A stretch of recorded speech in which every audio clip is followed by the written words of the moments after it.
Saudara-saudariku yang terkasih, Yohanes Pembaptis menyerukan supaya kita bertobat sebagai sarana yang paling baik dalam menyiapkan diri menyambut kedatangan Tuhan.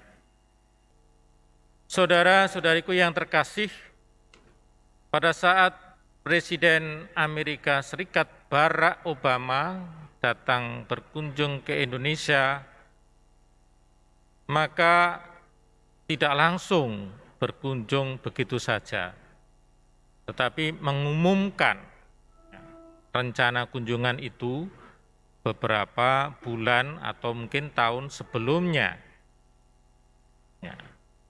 Lalu kemudian mengutus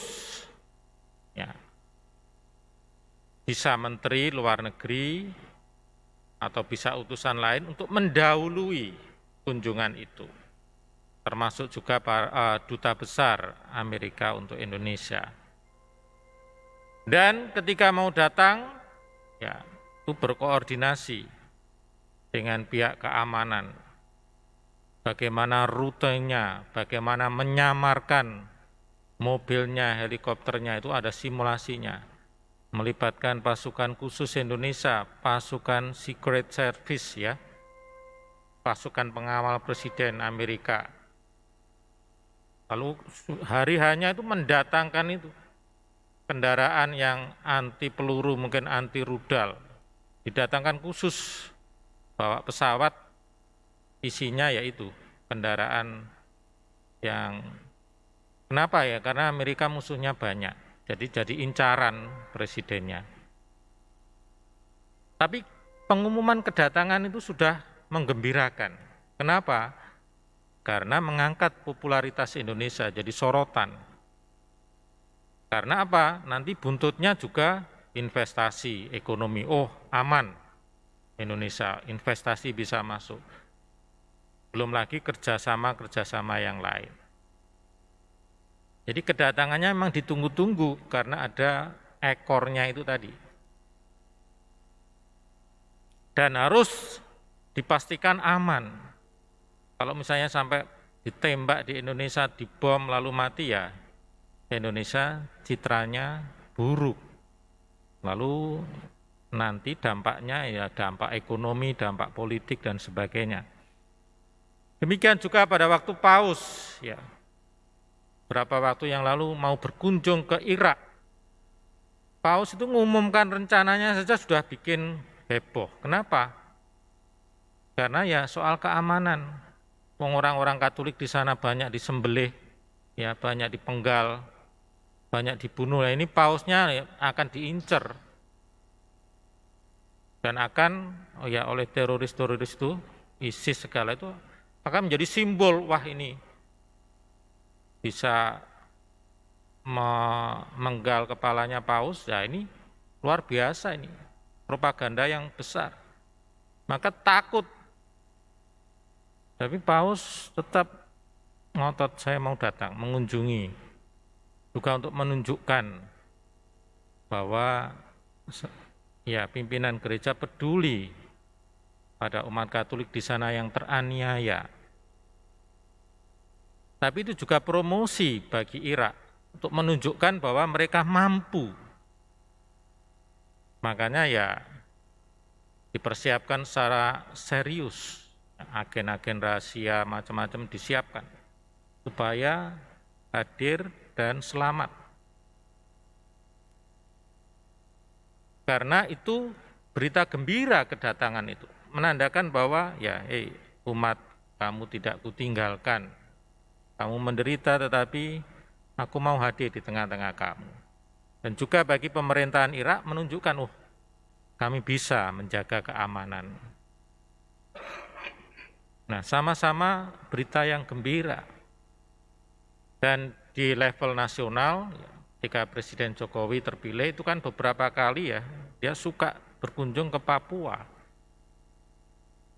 Itu kan resiko. Di sana kan masih ada kelompok bersenjata itu. Nah, kalau dia ditembak kan menjadi dukungan moral.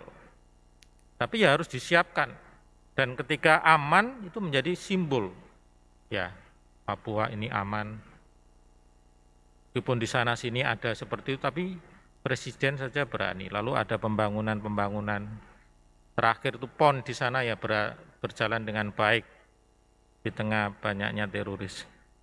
Nah, saudara-saudari, ini contoh-contoh konkret bahwa kalau seorang raja, seorang pemimpin yang hebat, yang besar, pemimpin negara datang, itu ada utusan, ada delegasi, ada persiapan-persiapan khusus. Dalam hal ini, yang persiapan utama adalah keselamatan. Akan ada halangan-halangan. Apa itu halangan? Ya, orang-orang yang berniat jahat, yang berniat merusak kedatangan itu dengan mungkin dengan ya menembak atau ya melukai atau mengkacaukan ya. Nah, itu perlu dibersihkan tuh halangan-halangan. Itu sudah terjadi sejak zaman dulu. Bukan hanya zaman modern. Zaman dulu kalau raja mau datang berkunjung tur, itu dipersiapkan. Intel-intelnya, pasukan-pasukannya, dipersiapkan dulu. Nah, sekarang kita ini kan mau menyambut ya perayaan kedatangan Tuhan dalam Natal itu. Waktu itu umat manusia menantikan kedatangan, dan ini bukan kaleng-kaleng ya, bukan hanya raja, bukan hanya bupati, tapi ini Raja Damai, ini Tuhan sendiri yang datang. Raja semesta alam datang. Tetapi persiapannya bukan persiapan keamanan. Persiapannya adalah persiapan hati manusia. Supaya siap menyambut kedatangan Tuhan. Nah, makanya Tuhan sendiri yang mengutus.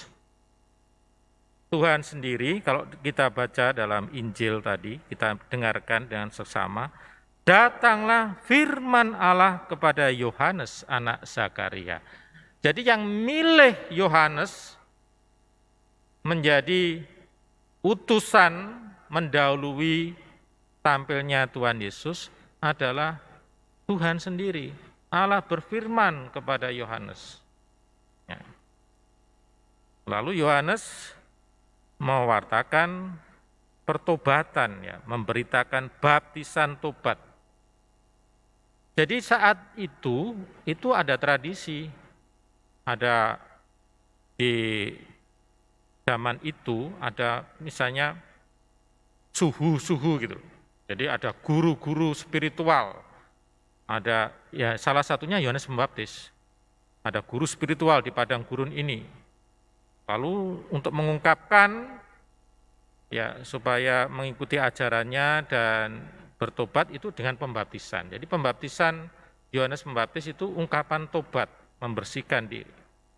Dan membersihkan diri untuk apa? Untuk kedatangan Tuhan, bukan untuk Yohanes Pembaptis sendiri. Nah, itu konteksnya. Nah, Yohanes Pembaptis mewartakan pertobatan. Ya. Pertobatan supaya manusia itu siap menyambut ya keselamatan. Dan semua orang akan melihat keselamatan yang datang dari Tuhan. Di akhir perikop Injil Lukas tadi, itulah yang ditunggu apa ini? Kita nyiapkan ini. Dengan bertobat yang kita tunggu apa? Yang kita tunggu adalah keselamatan yang dibawa oleh Tuhan sendiri. Jadi kehadiran Tuhan Yesus itu membawa keselamatan. Persiapannya bukan persiapan senjata, persiapan fisik, tetapi persiapan hati. Dan ini disimbolkan dengan baik, yaitu Yohanes Pembaptis itu berseru-seru di padang gurun. Kan aneh. Kalau saya promosi, lalu saya datang ke padang gurun, ya, saya pernah ziarah ke Mesir, ke Israel, Yordan, itu kan melewati padang gurun. Padang gurun itu ya sejauh mata memandang cuma pasir dan panas. kalau siang, kalau malam dingin, jadi ekstrim. Kalau malam bisa minus, kalau siang bisa mungkin 50 derajat, 60 derajat. Kalau malam bisa di bawah nol, ya, dingin. Terus sopo sing arep tinggal di padang gurun. Jadi kalau Yohanes Pembaptis itu bengok-bengok ya, teriak-teriak, berseru-seru, siapa yang mendengarkan? Mestinya Yohanes Pembaptis itu ke Tunjungan Plaza, ya, wah banyak orang. Ya. Mestinya kemana gitu ya, ke kota besar. Tapi ya, kenapa dia memilih di padang gurun? Ketika di padang gurun itu kan nggak banyak orang. Paling orang berjumpa dengan dirinya sendiri. Dan disitulah sebenarnya maknanya. Kita masuk padang gurun kehidupan kita adalah masuk ke dalam kesepian, kesunyian diri kita sendiri.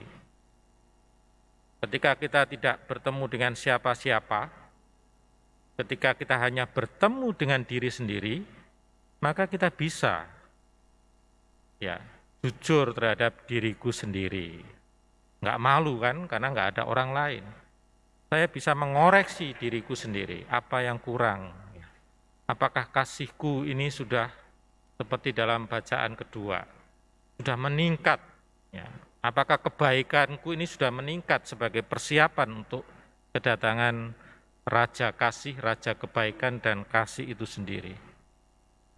Jadi perjalanan masuk ke dalam diri sendiri, merenungkan dalam keheningan. Dan itulah yang perlu kita lakukan. Jadi kita untuk bertobat itu yang terbaik adalah masuk dalam keheningan. Tidak riuh rendah, ruame. Kalau ruame kan kita fokusnya pada sesuatu di luar diri kita. Masuk dalam keheningan, dalam doa, sendirian. Tidak banyak berkata-kata, tidak banyak itu, masuk. Ini hidupku ini gimana? Apakah sudah pantas untuk menyambut kedatangan Tuhan? Kalau belum pantas, ya kita bersihkan, luruskan. Persiapkanlah jalan untuk Tuhan, luruskanlah jalan baginya. Yang berlekuk-lekuk, ya diratakan, supaya kita ini bisa bersukacita saat merayakan kedatangan Tuhan. Tidak hanya Natal, tapi Tuhan itu datang setiap hari. Masalahnya kadang kita tidak sadar. Kenapa? Karena terlalu ramai dengan urusan-urusan lain, terlalu penuh dengan dosa-dosa sehingga Tuhan hadir, kita tidak tahu, kita tidak siap. Semoga bacaan hari ini membawa kita dalam perjalanan menuju batin kita, meluruskan jalan bagi Tuhan, menyiapkan hati kita untuk kehadiran Tuhan, baik setiap hari maupun secara khusus dalam perayaan Natal nanti. Amin.